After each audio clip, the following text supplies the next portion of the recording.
Bismillahirrahmanirrahim. Assalamualaikum warahmatullahi wabarakatuh.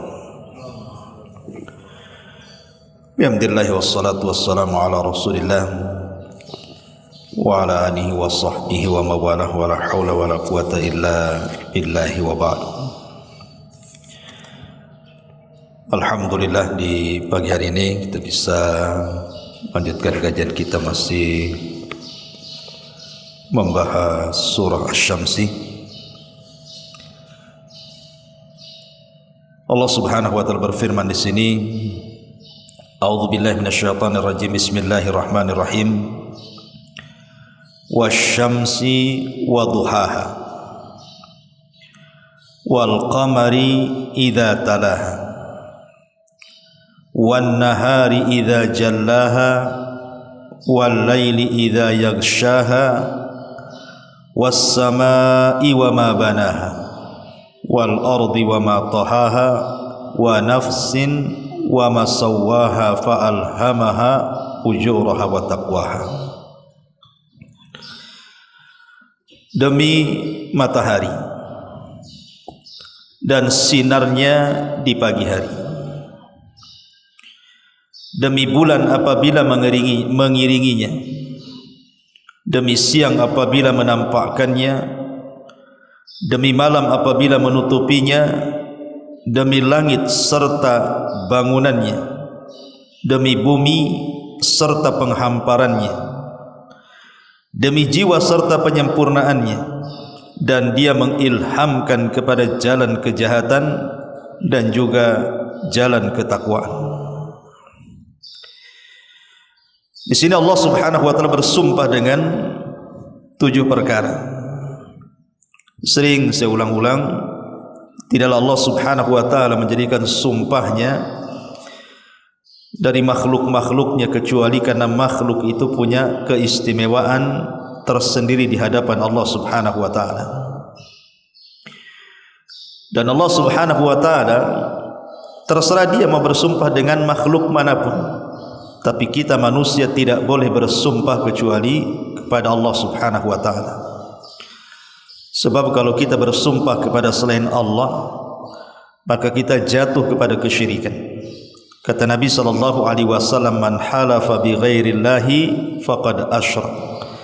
Siapa yang bersumpah kepada selain Allah, maka dia telah menyekutukannya. Di sini Allah Subhanahu wa taala mendahulukan matahari daripada siang dan mendahulukan bulan dibandingkan malam. Kenapa?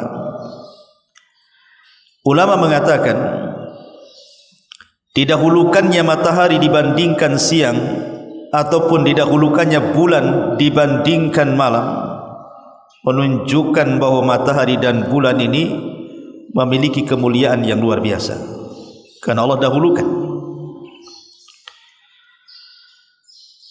Lah matahari sendiri, kalau kita merenung sedikit tentang matahari, matahari ini ikhwan adalah sirrul hayah, rahasia kehidupan yang ada di alam bumi ini. Tanpa matahari manusia tidak akan hidup. Maka disebut sirrul hayah namanya, rahasia kehidupan. Dan di antara kuasa Allah Subhanahu wa taala, Allah Subhanahu wa taala sudah memposisikan matahari itu di porosnya. Subhanallah. Kalau kita melihat teori-teori yang diungkapkan yang ma'ruf, seperti jarak matahari ke bumi ini kan hampir berapa itu? 150 juta sekian gitu ya. Jarak matahari dan bulan itu kilometernya. Itu penelitian, wallahu alam. Tetapi dari sini kita paham bahwa Allah Subhanahu wa taala ketika memporoskan matahari di tempatnya itu memang sesuai dengan keagungan Allah. Coba bayangkan saja, kalau matahari itu keluar dari porosnya mendekat ke bumi, terbakar bumi. Tapi kalau seandainya matahari itu keluar dari porosnya kemudian menjauh dari bumi, beku pula bumi itu. Kalau dia menjauh, bumi jadi beku, manusia pasti mati. Kalau dia mendekat, bumi terbakar, manusia juga pasti mati. Tapi Allah memposisikan matahari tepat di porosnya, dan di situ ada sirrul hayah, rahasia kehidupan manusia. Tidak bisa orang itu meletakkan sesuatu kalau bukan dia maha kuasa. Jadi Allah subhanahu wa ta'ala betul-betul meletakkan matahari itu dengan kekuasaan dia. Lebih daripada itu, besarnya matahari itu kan berlipat-lipat bumi kan. Jadi luar biasa gitu besarnya matahari itu. Bumi ini kecil sekali dibandingkan matahari. Tapi Allah subhanahu wa ta'ala buat cahayanya tidak sampai membakar bumi. Dan ini kemahabesaran Allah subhanahu wa ta'ala. Ini manfaat yang pertama, bahwa di balik matahari itu ada sirrul hayah, ada rahasia kehidupan. Kemudian yang kedua, dari segi manfaatnya,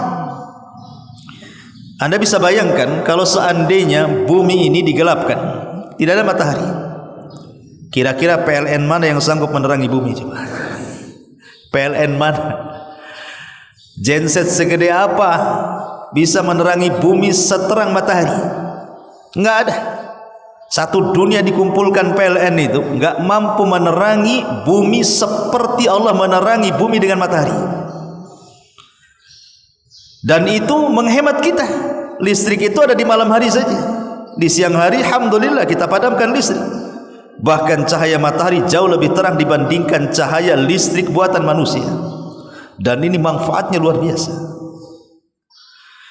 Kemudian matahari ini manfaatnya tidak mungkin terputus walaupun manusia mencelanya.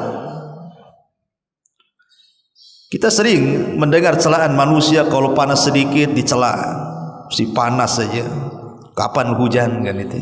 Nanti hujan dicela pula hujan, kapan panas. Walaupun matahari dicela oleh satu dunia sekalipun, matahari itu tidak gondok kan kayak kita. Kalau antum dicela gondol, enggak udah dicela sedikit tahu datang ke masjid lagi. Tapi makhluk yang satu ini tetap saja dia mau dicela satu dunia saja tetap terbit dari arah barat, terbit dari arah timur, tetap saja terbenam ke arah barat. Artinya bahwa manfaat matahari itu akan terus memancar bagi manusia. Dan inilah manfaat luar biasa dari matahari. Orang bisa memanfaatkan matahari sedemikian rupa. Bahkan lebih daripada itu ikhwan, ada yang lebih penting lagi dari rahasia matahari ini, bahwa matahari ini mengingatkan kita kepada hari kiamat. Matahari ini mengingatkan kita kepada hari kiamat. Makanya kenapa Rasul melarang tidak boleh kita sholat zuhur ketika matahari di atas kepala. Kenapa Rasul melarang? Kita tidak boleh sholat ketika matahari berada tepat di atas kepala. Kata Rasul, fa'abridu bis sholat, dinginkan, biarkan dia tergelincir ke barat sedikit. Kenapa? Karena panas teriknya matahari ketika berada di atas kepala itu bagian hembusan jahanam yang sampai ke dunia. Ya, dari sini diingatkan kita dengan neraka. Bahkan satu-satunya bintang, planet jenis bintang yang tidak akan jatuh saat kiamat hanya matahari dan bulan. Semua bintang jatuh. Semua bintang akan jatuh, bertubrukan, hancur satu dengan yang lainnya, kecuali matahari dan bulan.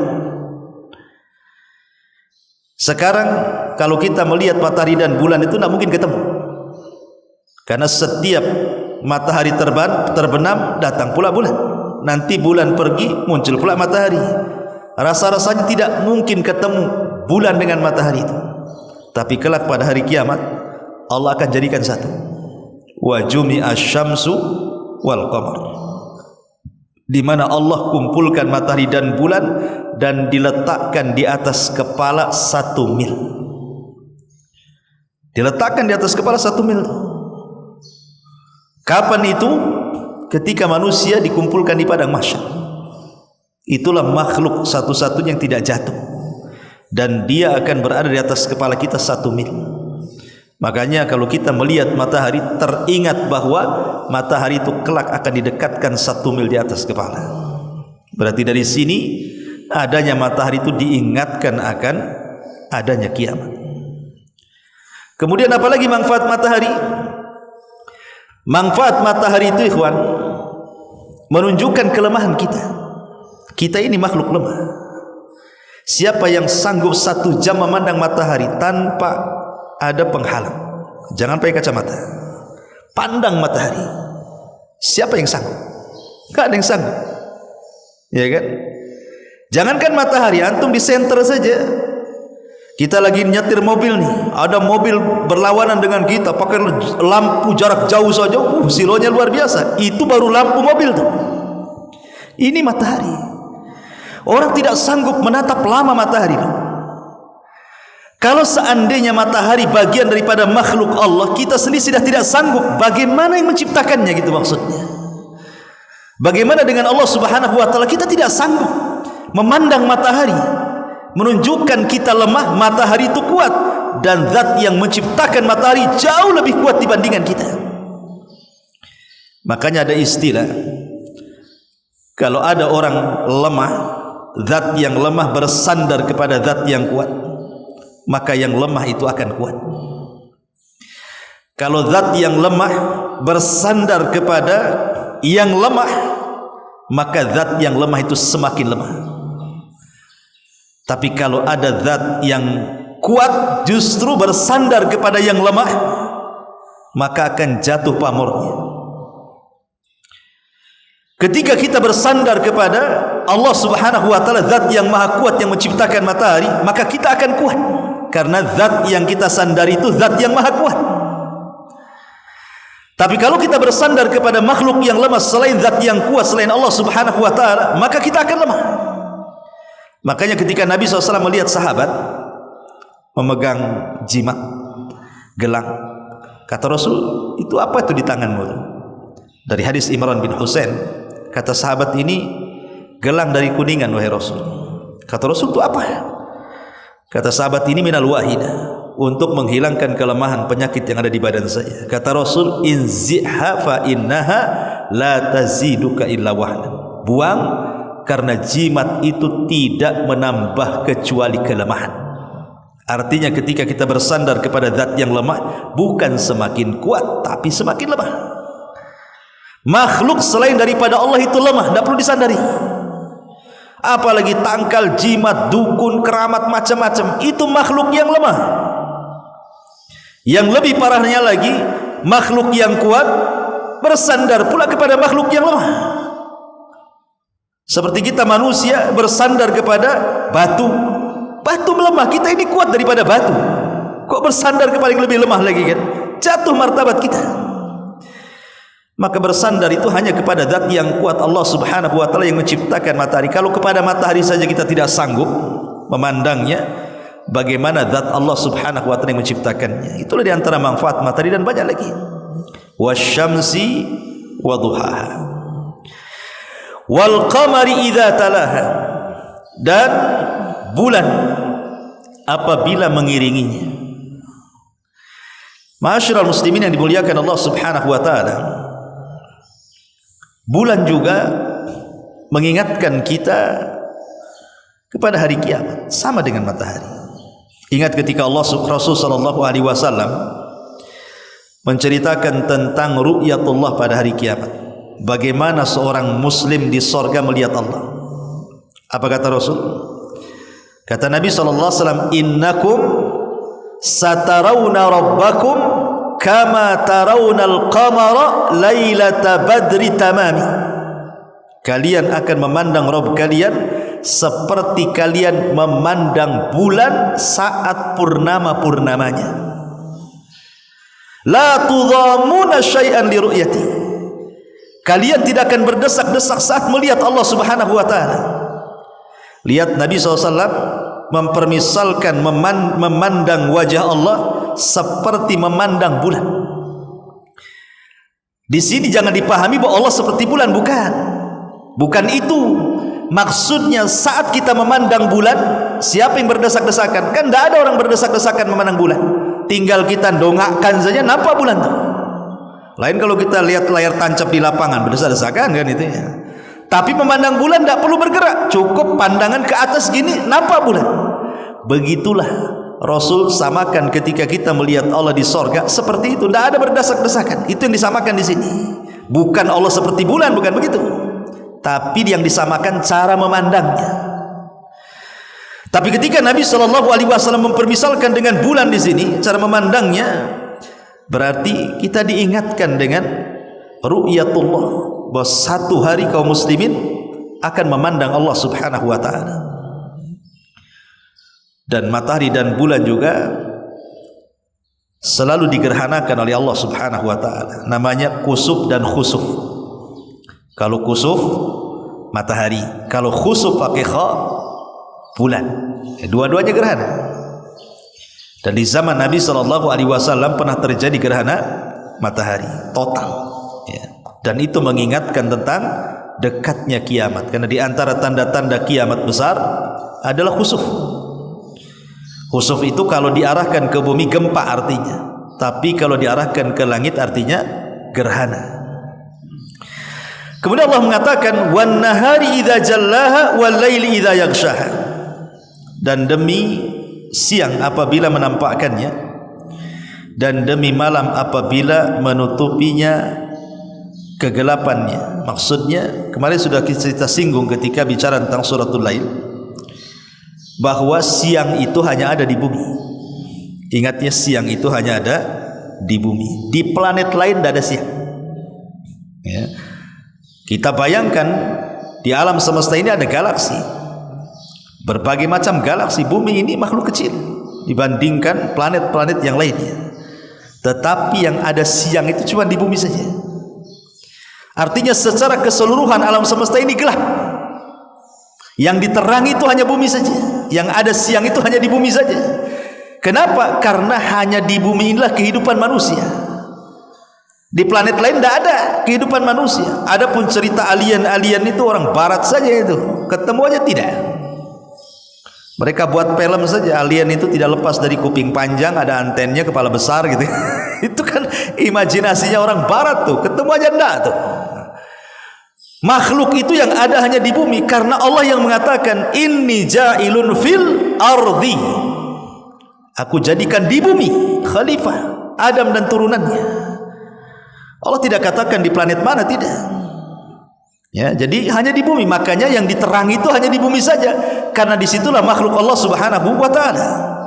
Wan nahari idza jallaha wal laili idza yaghshaha was samai wa ma banaha wal ardi wa ma tahaha, dan demi langit serta pembinaannya, dan demi bumi serta penghamparannya. Kalimat was samai wa ma banaha ada dua tafsiran para ulama. Maksudnya demi langit dan Allah yang menciptakan bangunannya. Ada juga ini kalau diartikan ma di sini artinya mausul. Ma mausul yang kalau mausul itu diartikan alladzi. Jadi kalau dibaca was-samai walladzi banaha, dan demi langit dan yang menciptakan bangunannya. Siapa? Allah. Itu kalau ma di sini diartikan mausul. Tapi kalau ma di sini diartikan masdariyah, berarti was-samai wa ma banah, artinya was-samai wa bunyanuha, demi langit dan bangunan-bangunannya. Dua-duanya sama. Baik ma di sini mausul artinya alladzi yang membangunnya Allah, ataupun Allah bersumpah dengan langit dan bangunan-bangunan yang besar. Karena langit itu ada berapa dimensi? Ada 7 dimensi kan itu. Ada 7 lapis atau dimensi bahasa kita. Ya, masing-masing lapisan itu ada kehidupan di situ, penuh dengan para malaikat, para nabi, dan itu dijumpai Nabi SAW saat peristiwa Isra dan Mi'raj. Dan langit itu ada jalan-jalannya, sama dengan di bumi ada jalan-jalannya. Dan langit itu bangunan, ada pintunya. Yang mengherankan adalah satu bangunan tanpa tiang tapi tidak roboh, itulah langit. Kalau kita ini ngedak masjid, tidak ada tiangnya, roboh lah. Jangankan tidak ada tiangnya pun tidak kuat menyanggahnya, bisa roboh bangunan itu. Tapi langit, bangunan yang besar dan kokoh tanpa tiang, bisa dia tidak roboh, ngambang. Dan itu ya kuasa Allah. Siapa yang mengambangkan langit itu sehingga dia tidak jatuh menimpa bumi? Dan ini kuasa Allah Subhanahu wa taala semuanya. Wal ardi wa ma taha. Begitu juga bumi kan ada 7 dimensi juga, ada 7 lapis. Ada 7 lapis. Makanya kita tidak tahu di lapisan bumi ada makhluk. Karena yang kita tahu hanya di atas bumi saja. Di bawah bumi ini ada makhluk yang kita tidak tahu. Wa yakhluqu ma la ta'lamun, kata Allah.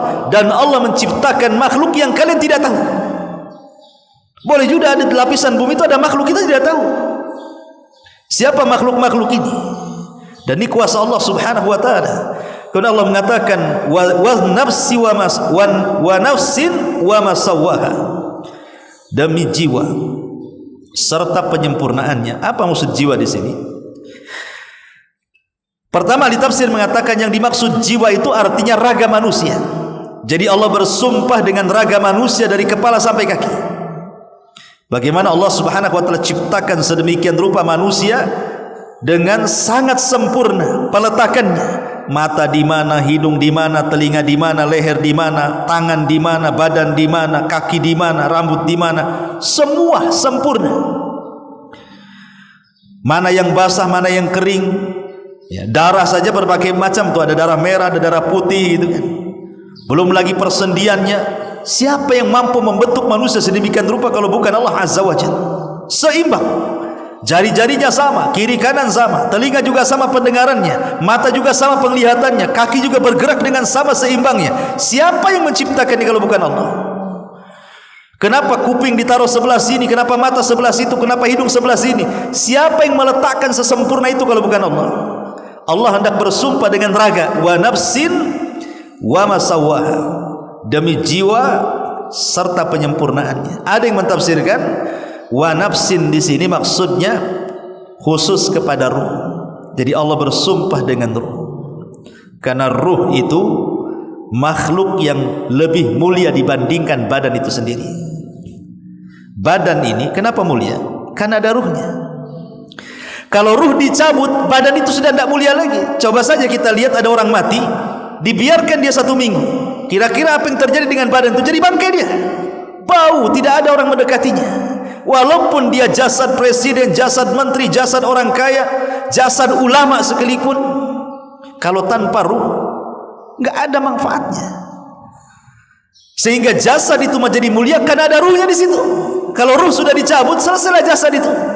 Mungkin dimakan cacing tanah, mungkin habis jadi tanah gitu ya. Tapi ruh tidak akan dimusnahkan. Makanya ketika Allah Subhanahu wa taala berfirman soal penciptaan Adam, apa kata Allah? Fa idza sawaituhu wa nafakhtu fihi min ruhi faqa'u lahu sajidin. Apabila aku sudah ciptakan Adam, semata-mata aku tiupkan roh, sujudlah kalian. Dari sini kata para ulama, kenapa malaikat sujud kepada Adam? Bukan kepada jasadnya, tapi kepada ruh yang ditiupkan kepada Adam. Itulah malaikat sujud itu. Karena Allah mengatakan apa? Fa idza sawaituhu, apabila aku sudah menyempurnakannya, wa nafakhtu fihi min ruhi, dan aku masukkan ruh dariku, faqa'u lahu sajidin, segera kalian sujud. Seolah-olah apa? Semata-mata ruh masuk ke jasad Adam, kalian sujud. Dari sini kata para ulama, malaikat sujud itu bukan kepada raganya Adam, tapi kepada ruhnya Adam. Kenapa? Karena ruhnya Adam diidhafahkan kepada Allah. Ruhi, ruhku, kata Allah. Dari sini menunjukkan bahwa kemuliaan manusia itu kalau bergabung antara jasad dan ruh. Kalau tidak ada ruh, manusia tidak mulia. Jadi ada yang mentafsirkan wa nafsin, maksudnya di sini artinya ruh, wa masawwaha, dan penyempurnaannya. Kemudian Allah mengatakan fa'alhamaha fujuraha wa taqwaha. Lalu Allah ilhamkan kepada manusia jalan kejahatan dan ketakwaan. Maksudnya Allah ilhamkan bagi manusia itu jalan keburukan dan ketakwaan, artinya Allah berikan kemampuan. Manusia itu sanggup melakukan keburukan dan sanggup pula melakukan kebaikan. Manusia itu mak sanggup melaksanakan ketaatan, tapi mak sanggup juga melaksanakan kemaksiatan. Dan Allah katakan wahadainahu najdain, dan kami berikan kalian dua jalan, imma syakiran wa imma kafur. Silakan mau syukur, silakan mau kufur, terserah, karena Allah berikan kesanggupan dua-duanya. Makanya makhluk yang berakal itu, makhluk yang berakal, Allah menciptakan makhluk itu kan tiga macam. Ada yang disebut mukallafun ma'sum, ada yang disebut ghairu mukallaf wa ghairu ma'sum, ada yang disebut mukallaf ghairu ma'sum. Apa maknanya? Pertama, mukallafun ma'sum, dibebani ibadah tetapi dia dibersihkan dari dosa. Siapa? Malaikat. Malaikat dibebani ibadah kepada Allah tapi tidak diberikan syahwat, sehingga dia maksum, terpelihara dari dosa. Yang kedua, ghairu mukallaf wa ghairu maksum, tidak dibebani ibadah dan tidak juga dibebaskan dari dosa. Siapa mereka? Binatang. Binatang itu kerjanya makan, minum, zina gitu ya, mau mencuri, mau menzalimi, mau makan yang lainnya, itu urusan binatang. Karena binatang tidak diberi syariat, dan binatang juga tidak maksum. Allah tidak buat dia lepas dari dosa. Makanya kerja binatang itu sajalah, makan, minum, tidur, berkelahi, bertengkar, itulah binatang. Tapi ada makhluk yang namanya manusia disebut mukallafun ghairu maksum. Dia mukallaf, dibebani oleh Allah syariat dan ibadah, tetapi tidak maksum, pasti ada dosanya. Lah manusia ini bisa menjadi binatang, bahkan lebih buruk dibandingkan binatang, tapi bisa menjadi malaikat, bahkan lebih mulia di antara para malaikat. Makanya Allah mengatakan fa'alhamaha fujuraha wa taqwaha. Allah berikan, Allah ilhamkan kekuatan bisa melakukan kebaikan ataupun bisa melaksanakan keburukan. Lah setelah Allah bersumpah dengan 7 perkara itu, apa jawab sumpahnya? Qad aflaha man zakkaha. Ini jawab sumpahnya di sini. Kenapa Allah bersumpah sampai 7 sumpah? Untuk ini. Qad aflaha man zakkaha wa qad khaba man dassaha. Allah katakan sungguh beruntung orang-orang yang membersihkan jiwanya, dan sungguh rugi orang-orang yang mengotorinya. Seolah-olah mengatakan wallahi, demi Allah, beruntunglah orang-orang yang membersihkan jiwanya, dan demi Allah rugilah orang-orang yang mengotori jiwanya. Dan dalam surah Al-Lail yang kemarin kita sudah bahas, Allah Subhanahu wa taala memberikan contoh bagaimana cara membersihkan jiwa dan bagaimana mengotori jiwa. Fa amma man a'ta wattaqa wa saddaqa bil husna fasanuyassiruhu lil yusra. Ini membersihkan jiwa. Wa amma man bakhila wastaghna wa kadzdzaba bil husna fasanuyassiruhu lil usra. Ini mengotori jiwa. Jadi Allah sebutkan kalimat qad aflaha man zakkaha wa qad khaba man dassaha, penafsirannya ada di surah Al-Lail. Jadi kalau ingin membersihkan jiwanya, suka memberi, kemudian memberinya dengan cara takwa, kemudian dia yakin dengan sorga, maka Allah mudahkan jalan kemudahan. Itulah cara membersihkan jiwa. Makanya kalau kita lihat di zaman sahabat, ada satu kisah menarik. Jadi Nabi SAW satu hari sedang kumpul seperti ini, memberikan tausiah di hadapan para sahabat. Datang pula tamu. Kemudian Nabi SAW pulang ke rumah istri-istrinya. Hal indakum ta'am, ada makanan? Ada tahu masalahnya nih? Semua istri mengatakan tidak ada. Subhanallah, rumah Nabi tidak ada makan, padahal istrinya 11-11-nya nggak ada makanan. Coba kan, subhanallah, Nabi itu susah makan. Makanya Nabi itu terbiasa lapar. Terbiasa lapar. Kata Rasul, kami ini kaum yang terbiasa lapar, katanya Rasul kan. Jadi Nabi itu karena ingin memuliakan tamu, terpaksalah dia ngomong sama sahabat-sahabatnya, wahai sahabat-sahabatku, di rumahku tidak ada makan. Siapa yang memuliakan tamuku? Siapa yang memuliakan tamuku? Ada seorang Ansor main tunjuk saja. Saya, wahai Rasul, saya siap muliakan dia. Nanti malam ku jamu dia. tanpa berpikir ada makanan gak di rumahnya. Bayangkan sahabat nih. Pulang dia, tanya sama istrinya, hal indaki syai, ada sesuatu yang bisa dimakan? Istrinya sibuk untuk cari makanan. Kata istrinya, tidak ada, kecuali hanya satu piring. Itu pun jatah untuk anak-anaknya. Satu piring itu untuk jatah makan anak-anaknya. Kata sahabat ini, kalau begitu nanti malam aku sudah janji akan muliakan tamu Nabi. Kau buat anak-anakmu sibuk bermain sampai lelah, letih, kemudian tidur. Lupakan dari makanan ini. Sampai begitu coba. Disuruh main dengan anak-anaknya dan dilupakan dengan makanan satu piring itu. Karena itu jatah tamu.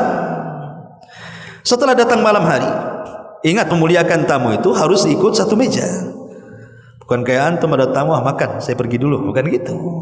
Muliakan tamu, temani. Masalahnya kalau ditemani, makanan cuma satu, apa perasaan tamu gimana kan gitu ya. Jadi suaminya mengatakan kepada istrinya, dek, nanti kalau itu tamu datang, tolong kau benahi lampu semprong itu, kau rusak semprongnya. Kalau bisa jangan nyala. Akhirnya istrinya siap. Kemudian sediain piring di meja. Pas tamu datang, dia pura-pura benerin semprong, rupanya mati tuh lampu itu. Gelap satu rumah. Bayangkan coba. Akhirnya makan. Jadi tuan rumah pura-pura kentong-kentong piring saja lah, gara-gara padahal ada makanan itu. Tamu aja yang makan. Subhanallah coba. Lah kenapa saya bisa menceritakan kisah ini? Siapa yang ngasih tahu kisah ini? Enggak mungkin sahabat ria kayak kita kan. Kalau kita yalah saya cerita, tadi tamu saya gini. Kalau kita lah kan itu ya. Baru jamu satu orang aja cerita ke mana-mana gitu. Lalu ceritanya kenapa saya bisa menceritakan? Karena turun ayat. Ayat yang menceritakan, Allah yang menceritakan kisah ini. Allah turunkan ayat. Wa yu'thiruna ala anfusihim walau kana bihim khassasah. Turun ayat ini. Para sahabat itu lebih memuliakan, mengutamakan orang lain dibandingkan diri mereka sendiri. Maka Rasulullah SAW mendoakan keberkahan kepada keluarga itu. Kenapa? Kalau sekarang kita berpikir ya, ada tamu datang ke rumah antum, saya nggak yakin kita sanggup memuliakan tamu melebihi anak istri kita. Nggak ada ceritanya itu. Ya, umpamanya di ATM tinggal 100.000. Ada tamu nih, ngomong sama istri, dah kita kasih tamu. Nggak ada cerita itu. Yang ada minta maaf sama tamunya. Apa nih, belum ada. Pasti kita banyak alasan itu, segudang alasan. Terus terang yang ada gitu, malah tamunya pula yang traktir kita. Kacau nih, ada tamu ajak makan dia yang bayari. Kita pula sengaja tak keluar dompetnya. Ini kan kurang ajar gitu. Orang kayak gini. Artinya bahwa di sini ini hanya ada di masa para sahabat. Kenapa mereka demikian? Qad aflaha man zakkaha. Karena bersih hati mereka. Hati kita tidak sebersih mereka. Wa qad khaba man dassaha. Sungguh rugi orang-orang yang mengotori jiwanya. Ikhwan, kalau antum membersihkan mobil, gampanglah kita ke karwas kan. Sebentar saja tunggu sejam dah kinclong tuh. Antum bisa bersihkan rumah, dipel, bisa bersihkan piring, mudah. Ya, jadi barang-barang kasat mata itu yang bisa dipegang kita mungkin membersihkannya. Pertanyaannya, bagaimana cara membersihkan hati coba? Apa antum minum Baclean biar hatinya bersih gitu ya? Minumlah Baclean banyak-banyak ya. Habis itu minum gitu ya. Biar matilah yang ada. Jadi membersihkan hati bukan kayak membersihkan mobil, membersihkan piring, tidak. Susah membersihkan hati itu. Karena kotornya hati itu diakibatkan dosa. Kata Rasul, siapa yang melakukan dosa, Allah letakkan satu titik hitam di hatinya. 2 kali dosa, 2 titik hitam. 100 kali dosa, 100 titik hitam. 1000 dosa, sampai hati itu penuh dengan ron. Kallabal rana ala qulubihim ma kanu ya'malun. Kalau sudah banyak ron di situ, itu paling sulit. Satu-satunya bersihkan hati kalau sudah titik hitam ya beramal soleh supaya titiknya hilang satu-satu. Kadzabat Tsamudu bitaqwa. Kemudian Allah memberikan contoh orang-orang yang mengotori jiwanya. Kadzabat Tsamudu bitaqwa. Sungguh rugi kaum Tsamud yang telah mendustakan rasulnya. Siapa? Nabi Allah Saleh. Kadzabat Tsamudu bitaqwaha, karena mereka melampaui batas alias kezaliman. Idzin ba'atsa ashqaha, ketika bangkit orang yang paling celaka di antara mereka. Faqala lahum Rasulullah naqatallahi wa suqyaha. Lalu Rasul Nabi Saleh maksudnya berkata kepada mereka kaum Tsamud, biarkanlah unta betina itu, karena itu datang dari Allah, ini dengan minumannya. Fakadzabuhu faaqaruha fadzamdama alaihim rabbuhum bidzambihim fasawwaha wala yakhafu uqbaha. Namun mereka mendustakannya dan menyembelihnya, karena itu Tuhan membinasakan mereka karena dosanya, lalu diratakannya dengan tanah dan dia tidak takut terhadap akibatnya. Kaum Tsamud adalah kaum turunan kaum Ad, dan diutus kepada mereka Nabi Saleh. Allah Subhanahu wa taala mengatakan bahwa orang yang membunuh unta Nabi Saleh disebut Ashqa. Siapa nama pembunuh unta Nabi Saleh? Namanya Kidar ibnu Salib. Salib ibn Kidar. Salib ibn Kidar. Suatu ketika Nabi SAW pernah berbincang dengan Ali radhiyallahu anhu. Kemudian Rasul bertanya, wahai Ali, tahukah kamu siapa orang yang paling celaka? Kata Ali, Allah dan Rasul yang tahu. Kata Nabi SAW, pertama orang yang membunuh untanya Saleh, Salif ibn Kidar. Yang kedua, orang yang akan membunuhmu. Nabi SAW mengatakan apa? Orang yang akan membunuhmu. Jadi Rasul sudah ngomong bahwa Ali akan dibunuh. Makanya ketika Ali sakit parah, Hasan Husain itu sudah takut dia akan mati. Tapi Rasul Ali mengatakan, tidak, aku tidak akan mati sekarang. Kenapa? Karena aku akan dibunuh. Bukan matinya bukan seperti ini. Ya, apabila penuh janggutku dengan darah, disitulah kematianku. Maka di zaman Khalifah Ali betul ada seorang hafidh Quran yang membunuh Ali. Itu hafidh Quran, jangan salah. Tapi Qurannya tidak sampai di tenggorokannya. Siapa namanya? Nama pembunuh Ali Abdurrahman ibn Mulzam, seorang tokoh Khawarij, hafal Quran, fasih Quran, membunuh Ali dengan nama Quran. Itu Khawarij itu. Membunuh Khalifah Ali atas nama Quran, Abdurrahman ibn Mulzam. Maka dari hadis ini berarti orang yang paling celaka siapa? Pertama Salif ibn Kidar, atau dibalik Kidar ibn Salif gitu ya. Dan yang kedua Abdurrahman ibn Mulzam. Itu dua pembunuh yang dikatakan oleh Rasul ashqan nas, seburuk-buruk manusia. Lah ketika Nabi Saleh diutus kepada mereka, sebenarnya Nabi Saleh itu orang baik, disukai kaumnya, sangat baik disukai kaumnya, bahkan jadi kader kaumnya. Mereka sudah mengkader bahwa kelak Nabi Saleh itu akan memimpin mereka.